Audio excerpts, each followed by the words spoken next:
योगी आदित्यनाथ ने एक नारा दिया, बटेंगे तो कटेंगे। मोदी ने इसे थोड़ा सा रिफाइन किया और कहा, एक हैं तो सेफ हैं। पहलगाम में आतंकी हमला हुआ और छत्तीसगढ़ बीजेपी के ऑफिशियल अकाउंट से पोस्ट किया गया, धर्म पूछा जाति नहीं। इन तीनों ही एक्सप्रेशन का मूल भाव था जाति जनगणना की मांग पर हमला और अलग अलग जातियों के हिंदुओं को मुसलमानों के खिलाफ डराकर पोलराइज कर।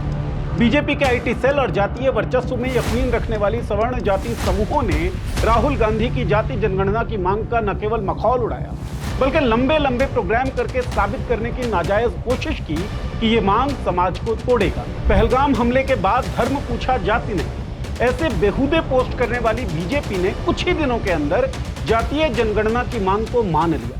सरकार ने कहा कि अगली जनगणना के साथ जाति जनगणना भी होगी। मतलब जातीय जनगणना के जिस मुद्दे पर आलोचनात्मक शब्दों की थूक फेंकी गई, अब उसी मुद्दे को सजा धजा कर खाया जाएगा।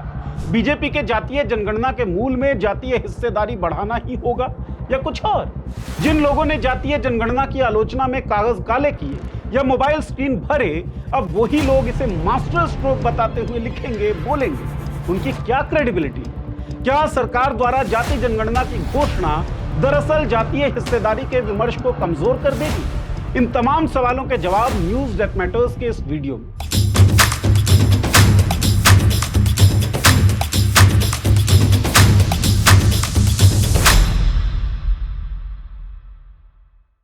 नमस्कार, मैं हूं नीरज और आप देख रहे हैं मॉलिटिक्स। भारत में पहली बार संपूर्ण रूप से जनगणना साल 1881 में हुई। सैकड़ों लोगों ने घर घर जाकर करीब 25 करोड़ लोगों से उनके बारे में कई सवाल पूछे। ये ब्रिटिश भारत की पहली जनगणना थी। अगले 130 सालों तक यह सफर ऐसे ही चलता रहा। इस बीच देश आजाद भी हुआ, सामाजिक और आर्थिक संकट भी आए, लेकिन जनगणना का सिलसिला हर 10 साल में एक बार जारी रहा, 2011 तक। इसके बाद साल 2021 में जनगणना होनी थी, लेकिन आ गई कोविड-19 महामारी। हालांकि चुनावी रैलियां होती रही, रथ यात्राएं निकलती रही, नहीं हुई तो सिर्फ जनगणना। वो जनगणना जो चीन से युद्ध के वक्त और 1971 में पाकिस्तान से युद्ध के वक्त भी नहीं रुकी। कोविड-19 महामारी चली गई, लेकिन सरकार जनगणना को साल दर साल आगे टालती रही। इससे हम जनगणना को टालने वाले देश पाकिस्तान और अफगानिस्तान के बराबर आकर खड़े हो गए। जनगणना के जरिए से प्रशासकों, नीति निर्माताओं, इकोनॉमिस्ट्स और जनसंख्यावादियों को ढेर सारे आंकड़े मिलते हैं। ये आंकड़े ये जानने के लिए जरूरी हैं कि दुनिया भर में सबसे बड़ी आबादी वाला देश भारत किस दिशा में आगे बढ़ रहा है। जनगणना, डेलिमिटेशन और इस तरह महिला आरक्षण के लिए भी अनिवार्य शर्त है। अब यहां पर एक सवाल यह बनता है कि जब जनगणना कल्याणकारी योजनाओं के लिए इतनी जरूरी है, तो मोदी सरकार क्यों इसमें देरी करती रही? जवाब बहुत आसान है। जब जनगणना होती है तो कुछ आंकड़े सामने आते हैं। ये आंकड़े किसी देश की कमजोरी को पहचान कर उसमें सुधार करने का मौका तो देते ही हैं, लेकिन सरकार के पोल खोल देते हैं कि उसने क्या काम किए और उसकी वेलफेयर स्कीम से किस किस को फायदा हुआ। इसी बीच जातीय हिस्सेदारी बढ़ाने के लिए जाति जनगणना की मांग भी उठी। राहुल गांधी ने इस मांग को एग्रेसिवली टेकअप किया और धीरे धीरे तमाम विपक्षी दलों ने इसे राष्ट्रव्यापी मांग बना दिया। लेकिन सत्तारूढ़ बीजेपी इस मांग को लगभग देश विरोधी साबित करने में लग गई। 2024 के लोकसभा चुनावों में बीजेपी पूर्ण बहुमत नहीं हासिल कर पाई और विश्लेषकों ने इसकी बड़ी वजह बताई जाति जनगणना की मांग की आलोचना। लेकिन बीजेपी अपने स्ट्रॉन्ग पॉइंट पर काम करती रही, मतलब मेजॉरिटी को पोलराइज करने की कोशिश। पहलगाम के आतंकी हमले के बाद भी यही कोशिश दिखी, लेकिन सोशल मीडिया पर इस बार यह सांप्रदायिक राजनीति उल्टी पड़ती दिखी। इन सब से इतर सरकार के सामने बहुत से सवाल उठे। मसलन सुरक्षा चूक कैसे हुई? आतंकवादी हमले क्यों कम नहीं हो रहे? गृह मंत्री के फेल्योर को लोग रेखांकित करने लगे। विपक्ष ने अमित शाह के इस्तीफे की मांग कर दी। सरकार को इन सब सवालों के जवाब देने थे। इन सवालों के जवाब तो नहीं मिले, लेकिन जाति जनगणना की घोषणा हो गई। ऐसे में सवाल यह है कि ओवरनाइट ऐसा क्या हुआ कि बीजेपी और बीजेपी का पूरा इकोसिस्टम जिस जाति जनगणना का विरोध कर रहा था, उसकी घोषणा हो गई? क्या यह केवल नैरेटिव सेट करने का तरीका है? आजादी के बाद 1951 में पहली बार जनगणना हुई, लेकिन जाति के आधार पर सिर्फ अनुसूचित जातियों और अनुसूचित जनजातियों की गिनती हुई। यानी एससी और एसटी का डाटा दिया गया, लेकिन ओबीसी और दूसरी जातियों का डाटा नहीं दिया गया। तब से ऐसा ही चला आ रहा है। हर 10 साल में होने वाली जनगणना में एससी और एसटी के अलावा दूसरी किसी भी जाति का डाटा नहीं दिया जाता है।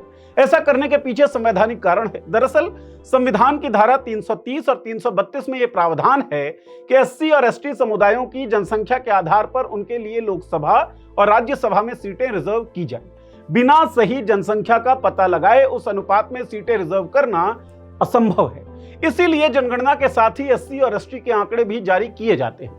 जनगणना केंद्रीय सूची का हिस्सा है, इसलिए इसकी कराने की जिम्मेदारी और नियंत्रण केंद्र सरकार करती है।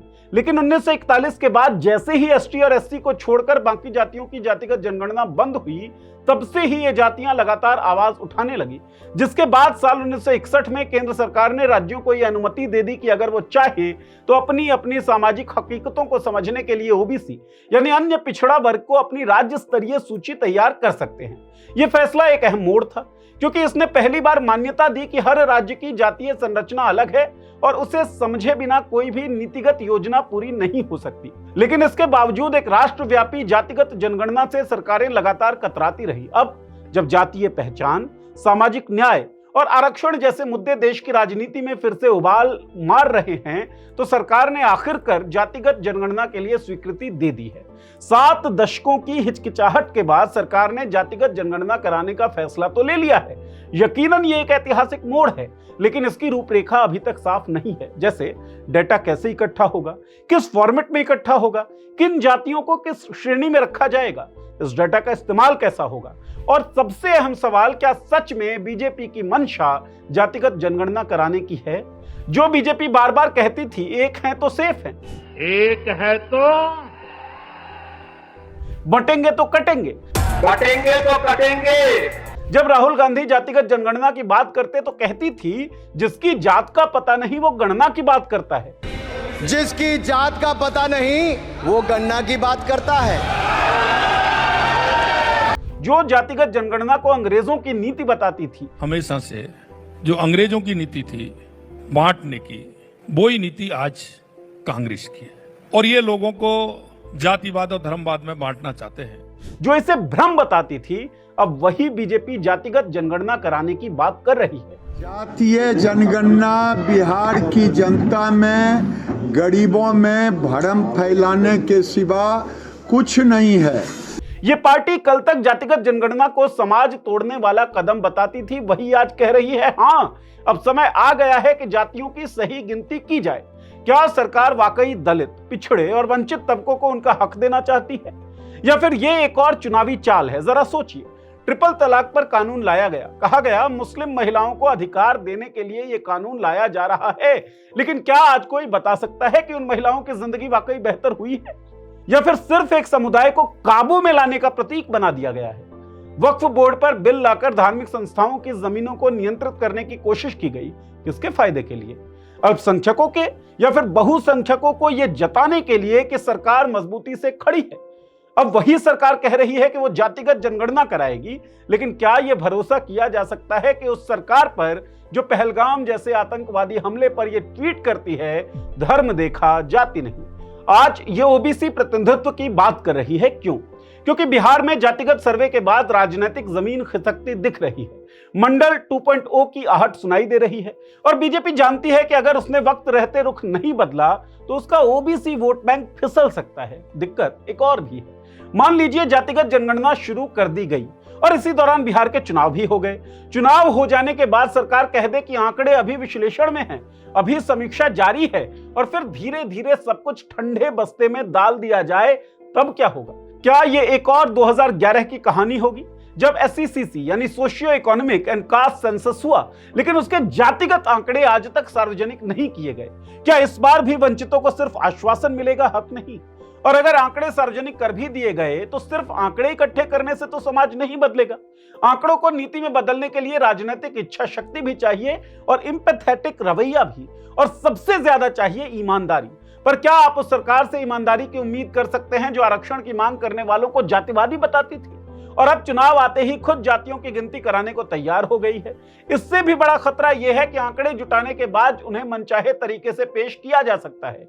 मान लीजिए ओबीसी की संख्या 50% से ज्यादा निकलती है, क्या सरकार फिर आरक्षण 27% से बढ़ाएगी, या फिर कहेगी कि हमारा संविधान ही नहीं अनुमति देता? और अगर दलितों और आदिवासियों की स्थिति भयावह निकलती है तो क्या उनके लिए बजट बढ़ाया जाएगा या सिर्फ अखबारों में सुर्खियां बनेंगी? जातिगत जनगणना की सबसे बड़ी ताकत सिर्फ ये नहीं कि वो हमें ये बताती है कि किस जाति की संख्या कितनी है। उसकी असली ताकत ये है कि वो इन जातियों की स्थिति उजागर करती है, जिनके पास जमीन कितनी है, शिक्षा में उनकी हिस्सेदारी क्या है, सरकारी नौकरियों में वो कितने हैं और कल्याणकारी योजनाओं से उन्हें कितना लाभ मिला है। दलितों की बड़ी आबादी आज भी स्कूल छोड़ने को मजबूर क्यों है? तो क्या होगा? यही वो सवाल हैं जिनसे हर सरकार कतराती रही है। जब जब वंचित तबकों को हक मिलने का मौका आया है, सत्ता में बैठे लोगों को डर लगने लगता है। उन्हें लगता है कि सामाजिक बराबरी राजनीतिक असमानता को चुनौती देगी और यहीं पर शुरू होती है आंकड़ों की राजनीति। आंकड़े तब तक दिखाए जाते हैं जब तक वो सत्ता के अनुकूल हों। जैसे ही वो असहज सवाल उठाने लगते हैं, उन्हें डेटा एरर, प्रोसेसिंग इशू और गहन विश्लेषण की जरूरत कहकर टाल दिया जाता है। तो साहब, ये समझना होगा, जातीय जनगणना सिर्फ आंकड़ों की कवायद नहीं है। आंकड़े तो सिर्फ सतह पर दिखते हैं, असली बदलाव उनके पीछे की नीतियों में होती है। अगर सही तरीके से किया जाए तो जातिगत डेटा हमारे देश की अफर्मेटिव एक्शन पॉलिसीज यानी आरक्षण, प्रतिनिधित्व और कल्याणकारी योजनाओं को दोबारा गढ़ने में मदद कर सकता है। लेकिन सवाल यह है कि क्या सत्तारूढ़ बीजेपी की इच्छा ऐसी है? आपको क्या लगता है? अपनी राय इस वीडियो के कमेंट बॉक्स में लिखें। जातिगत जनगणना को लेकर अगर कोई सवाल है तो वो भी इस वीडियो में लिखें, क्योंकि एक डिटेल्ड वीडियो कास्ट सेंसस पर हम लोग करने जा रहे हैं मॉलिटिक्स के प्लेटफॉर्म से फैक्ट्स एंड फिगर प्लेलिस्ट के तहत। तो अपने सवाल, अपने सलाह, अपने परामर्श, अपने सुझाव, अपनी क्वेरीज इस वीडियो के कमेंट बॉक्स में लिख दें। इस चैनल को सब्सक्राइब कर लें और बेल का आइकन दबा दें ताकि हमारे वीडियोस के नोटिफिकेशंस आपको मिलते रहें। शुक्रिया।